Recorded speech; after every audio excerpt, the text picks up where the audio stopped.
Dalam tradisi Yahudi, biasanya si sulung akan mendapat 2 kali lipat daripada si bungsu.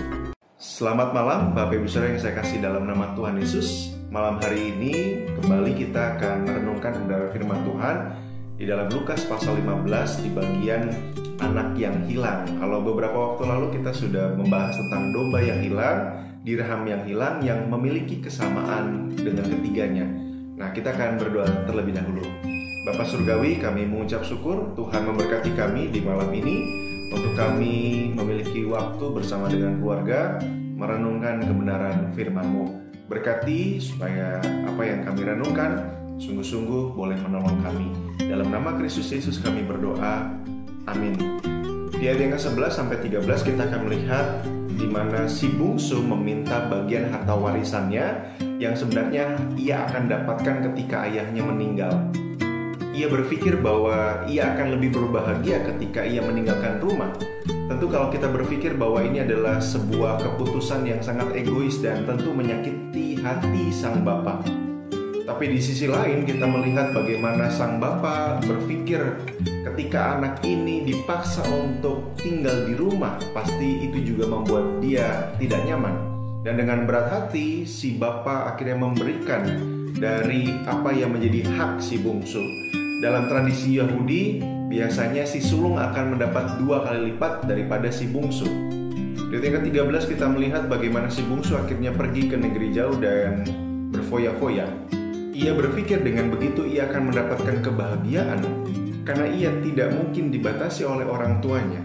Dan kita melihat bagaimana cerita selanjutnya di mana negeri yang jauh yang sepertinya menjanjikan kemerdekaan bagi si bungsu membuatnya menjadi orang yang paling sengsara. Itu sama seperti kehidupan saya dan kita semua sebagai orang Kristen. Di semua tempat yang berada jauh daripada kehendak Allah adalah negeri yang jauh itu sendiri. Dan ketika kesengsaraan itu terjadi, ia mencoba bekerja dengan orang non-Yahudi dengan menjaga ternak babi.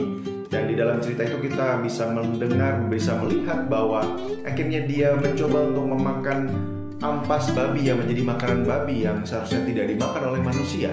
Di bagian ini kita bisa melihat bahwa kepuasan sejati adalah ketika kita dekat bersama dengan Allah. Dan dosa menjauhkan semua itu.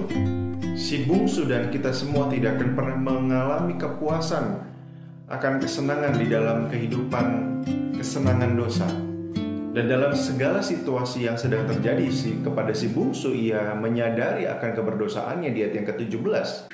Ia menyadari akan keberadaan ayahnya dan ia berpikir bahwa pelayan-pelayan ayahnya lebih baik dan hidupnya lebih lumayan daripada dia. Dan dia berpikir dia akan kembali kepada bapaknya, kepada ayahnya, dan dia akan meminta dirinya sebagai seorang pelayan karena dia merasa tidak pantas untuk kembali menjadi anak bapa. Kesadaran dan penyelesaian itu berwujud dalam sebuah tindakan. Dan menurut kita semua itu lebih baik daripada dia semakin tenggelam dalam dosanya, ia bisa menjadi seorang penjahat atau mungkin mengakhiri kehidupannya. Yang menarik kalau kita perhatikan di ayat yang ke-20 sampai dengan 24, Bapak Ibu Saudara, ketika sang ayah melihat si bungsu dari jauh lalu ia bergegas berlari untuk mendapatkan dan memeluk. Dan di sanalah terjadi sebuah pengakuan kalau kita perhatikan. Di ayat yang ke-21, "Bapa, aku telah berdosa terhadap surga dan terhadap Bapa. Aku tidak layak lagi disebutkan anak Bapa." Sebelum si bungsu ini melanjutkan permohonannya untuk menjadi salah seorang dari para pelayan bapaknya, sang bapa karena pengakuan tadi mengampuni dan memaafkan dan menyuruh para bawahannya, para pelayan untuk menyiapkan sebuah pesta penyambutan bagi kedatangan si bungsu anaknya itu. Di ayat yang ke-24 kita bisa melihat bagaimana si bapa berkata, "Sebab anakku ini telah mati dan hidup kembali. Ia telah hilang dan didapat kembali, maka mulailah mereka bersukaria."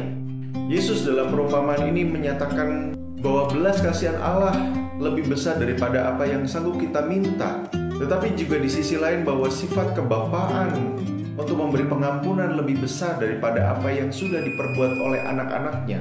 Dan bagi kita semua di malam hari ini adalah sebuah fakta yang mencengangkan ketika Yesus di bagian yang pertama di pasal 15 ayat yang ke-1 dan kedua Para pemungut cukai dan orang berdosa biasanya datang kepada Yesus untuk mendengarkan Dia. Di ayat yang kedua, maka bersungut-sungutlah orang-orang Farisi dan ahli-ahli Taurat, katanya ia menerima orang-orang berdosa dan makan bersama-sama dengan mereka. Lalu ia mengatakan perumpamaan domba yang hilang, dirham yang hilang, dan anak bungsu yang hilang, yang menyatakan bahwa Allah mengasihi mereka yang seharusnya dan merasa tidak pantas untuk dikasihi. Bagian ini sangat menolong kita, Bapak Ibu Saudara. Mengapa? Karena kita akan mengalami bagaimana kasih Bapa yang lebih besar daripada apa yang kita sanggup minta di dalam pengampunan kepadanya. Bapa mengampuni kita melebihi apa yang seharusnya dapat Dia ganjarkan kepada kita sebagai hukuman. Dan ada perasaan-perasaan di kalangan orang-orang Yahudi, orang-orang berdosa yang makan dengan Yesus, bahwa mereka tidak layak untuk menerima kasih Bapa dan pengampunannya. Dan inilah yang ditentang oleh orang-orang Farisi, bahwa Yesus makan bersama-sama dengan orang-orang berdosa seperti itu yang tidak pantas untuk diampuni. Tapi melalui gambaran ketiga dari bagian ini, domba yang hilang, dirham yang hilang, dan anak bungsu yang hilang, menyatakan dengan tegas dan menohok para orang-orang Yahudi itu, ahli Taurat, bahwa mereka juga sangat-sangat dikasih oleh Bapa. Amin, kita berdoa. Bapa Surgawi, kami mengucap syukur karena Engkau Allah yang sangat mengasihi kami. Ketika banyak hal yang mau kami tukar sebagai ganti pengampunan-Mu kepada kami, semua tidak diperlukan ketika kami menyadari dan mengaku bahwa kami membutuhkan Engkau. Berbalik kepadamu. Karena itu Tuhan, kami percaya bahwa kami adalah orang-orang yang penuh dengan pengharapan.